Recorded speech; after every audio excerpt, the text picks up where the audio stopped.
So, a market is any place where buyers and sellers meet to exchange goods and services. The key to market is the concept of voluntary exchange.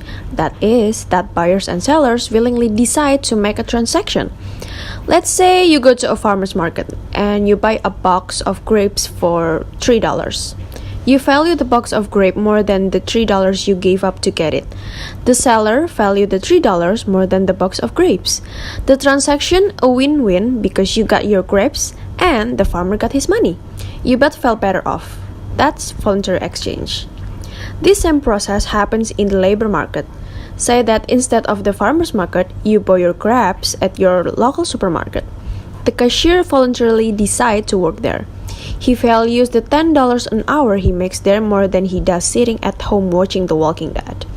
At the same time, the owner of the store values the labor of the cashier more than the $10 an hour she pays him.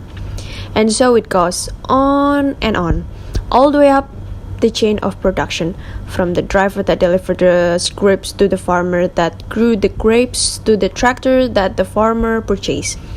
The point is that markets are everywhere, and most are based on voluntary exchange.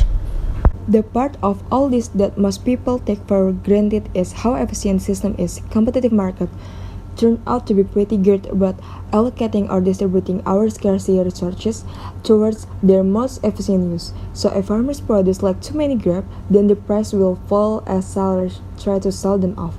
Lower prices means less profit for the grape farmers, and those farmers will have an incentive to produce something else like lettuce. So if farmers don't produce enough grapes, buyers will bid up the price, and the farmers will have an incentive to produce more, which then drives down the price. The information that markets generate to guide a distribution of resources is what economists call price signal. Market also incentive the production of high quality product. If the grapes are brown and nasty, then no one gonna buy them. And if the tractors are piece of junk, the grapes farmers gonna tell other farmers to buy some other tractor. Now, ideally, the eventual result of voluntary exchange is that sellers can make themselves better off without making something that makes buyers better off. Businesses, and in particular large corporations, are often villainous as greedy, heartless institutions that take advantage of consumer. But if markets are transparent and buyers are free to choose, then businesses will have a hard time to take advantage of people. Now, obviously, greed and deception happen in real life, and there are situations where consumers don't have a choice. But for the most part, if you really don't like policy and practices of a particular company, then don't shop there. After all, in the free market, every dollar that is spent signals to producers of what should be produced and how it should be produced. We've established that prices and profit determine where resources should go. But where do prices come from? Who determines the price of my box of grapes? To answer that, we're gonna draw. Get ready for it. Supply and demand. Let's go to the runway. If there is only one thing you should learn in economics, it's supply and demand. Let's use the market for grapes to help us understand this concept. Up here on the y-axis we have the price of grapes.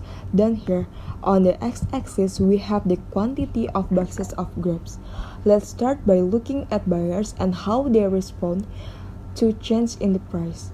If the price goes up for grapes, then some buyers will go buy blueberries, or they'll go on that all bacon diet. The point is they are gonna buy less grapes. And if the price goes down for grapes, then people are gonna buy more. This is called the law of demand. When the price goes up, people buy less. When the price goes down, people buy more.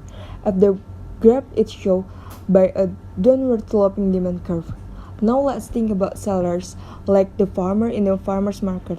If the price of grapes go up, then that farmer will have make more profit, so we'll have an incentive to produce more grapes. If the price goes down, then he's not gonna want to produce grapes. That's called of the law of supply, and on the graph it's shown by an upward sloping supply curve. Now let's put supply and demand together. If the price is really high at $10, then producers would like to produce a lot of grapes, but consumers won't want to buy them. This mismatch is called surplus.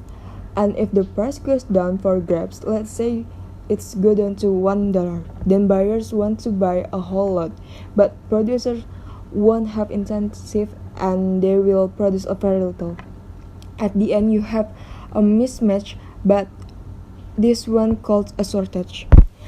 And there is only one price where quantity that buyers want to buy is exactly equal the quantity that sellers want to sell. And it's right here where supply equals demand. The price is called equilibrium price and the quantity is called equilibrium quantity. Okay, sure, your graph makes sense, but the price of grapes isn't always $3. Sometimes it goes up to $6, and at Whole Foods, local artisanally grown grapes, the fancy grapes, can cost upwards of $12. But I guess Whole Foods is a whole other world where price has nothing to do with realistic economics. We'll stick to normal grapes. In fact, the prices for all sorts of stuff change all the time. External forces can shift both the supply and demand curves, changing the equilibrium price and quantity. For example, let's assume that this graph shows the demand and supply of grapes in the summer. What happens in the winter?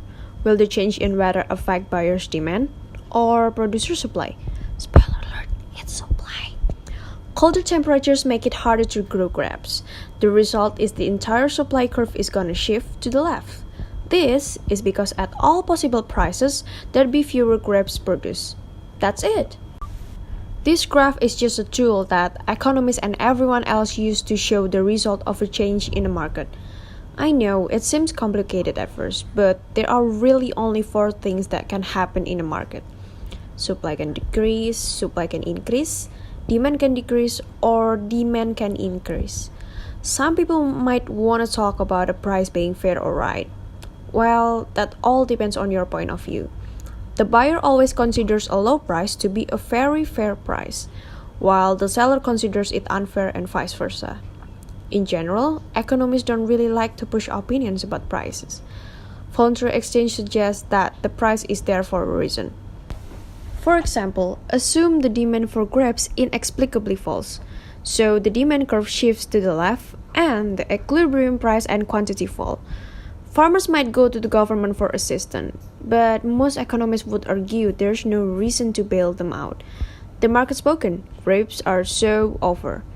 Furthermore, if the government helps the farmers by giving them a subsidy, it will be putting resources towards something that society doesn't value. That will be inefficient. Luckily, every reasonable person on earth values grapes, so they continue to get produce. Now, the downside is the supply and demand model only applies to analyzing grapes. Nah, I'm just joking. It applies to all sorts of stuff. In fact, let's look at a market for a commodity known for its volatility, but because of its fluctuating price and because sometimes it's exploited. Gasoline.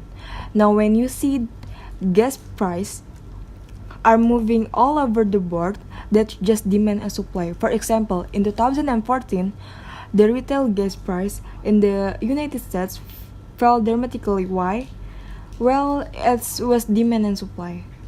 The economies of both Europe and China weakened, which decreased the demand for gasoline, shifting the demand curve to the left. At the same time, new fracking technology and restored production of oil in Iraq and Libya caused the supply of gasoline to increase or shift to the right. The combination drove gas prices down by more than 40% per gallon.